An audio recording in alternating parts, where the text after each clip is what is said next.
आपकी डेवलप हो जाएगी। चलिए, सूरज की किरण से आत्मनिर्भरता तक, यानी आत्मनिर्भरता यानी हम, सोलर एनर्जी। सुनील अभिव्यक्ति की सोलर यात्रा यानी भारत की सोलर जर्नी। सुनील अभिव्यक्ति यूपीएससी की तैयारी कर रहे थे और हमेशा से उनके मन में यह सवाल था कि भारत अपनी ऊर्जा जरूरतों के लिए चीन पर क्यों निर्भर है। एक दिन जब वो अपने गांव लौटे तो उन्होंने अपने पुराने शिक्षक से इस बारे में जानने की इच्छा जताई।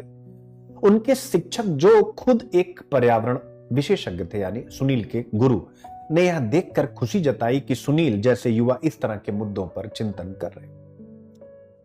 अब हम यानी आगे बढ़ रहे चीन के प्रभुत्व और उसके क्या कारण, इसको समझने के लिए शिक्षक ने समझाया, सुनील, दुनिया में जितने भी सौर ऊर्जा के उपकरण बनते हैं, यानी सुनील मतलब आप सबका भी नाम, शिक्षक यानी अभी मुझे ही आप एज्यूम करिए, सुनील अपने आप को करिए। तो शिक्षक ने समझाया, सुनील, दुनिया में जितने भी सौर ऊर्जा के उपकरण बनते हैं उनमें से 80% चीन में बनते हैं।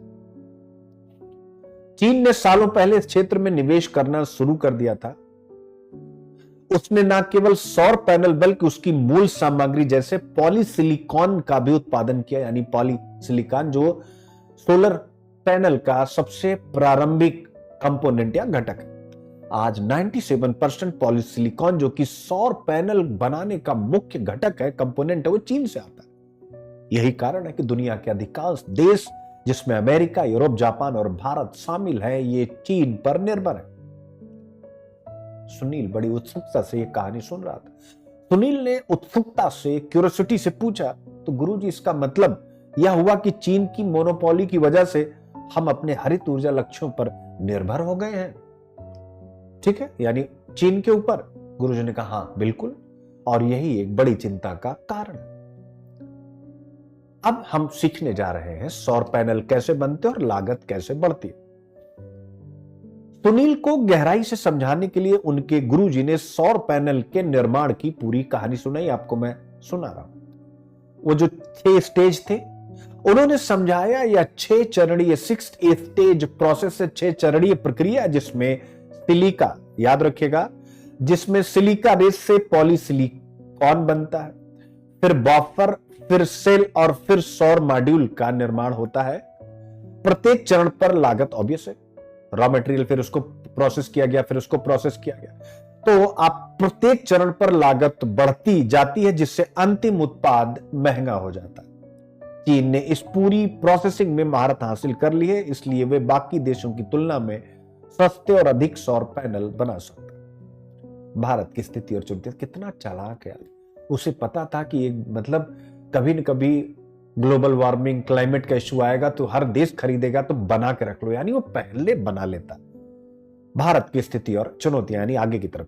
सुनील ने यह सुनकर पूछा, गुरुजी, तो भारत क्या कर रहा है अपनी आत्मनिर्भरता के लिए? गुरुजी ने समझाया, भारत में अधिकांश सौर पैनल आयात किए जाते हैं और हमारे यहां ज्यादातर कंपनियां केवल असेंबलिंग करती हैं, यानी अलग अलग पार्ट्स मंगा के उसको जोड़ करके बेच देती हैं, ना कि पूरी तरह से उसका निर्माण करती हैं। भारत सरकार ने कुछ कदम उठाए हैं, जैसे कि जो बाहर से इस प्रकार के कंपोनेंट आ रहे हैं, जैसे चाइना से, उन पर शुल्क यानी ड्यूटी बढ़ा दी जाए, जिससे कि हमारे देश में लोग इसको बनाने की तरफ आगे बढ़े, ठीक है ना।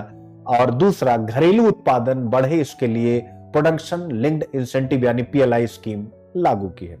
लेकिन अभी भी भारत को इस क्षेत्र में काफी लंबा सफर तय करना है। अब आता है वैश्विक सहयोग का महत्व, जो 2024 में क्वेश्चन भी था। सुनील ने फिर सवाल किया, तो क्या हम अकेले इस चुनौती का सामना कर सकते हैं, चाइना का जो कंट्रोल है? गुरुजी मुस्कुराए और बोले, नहीं, यह अकेले करना संभव नहीं है।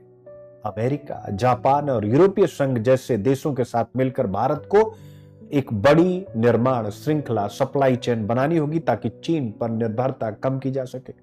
इस तरह के वैश्विक सहयोग, ग्लोबल कोऑपरेशन से ही हम इस चुनौती का सामना कर सकते हैं और अपने हरित ऊर्जा लक्ष्यों को प्राप्त कर सकते हैं।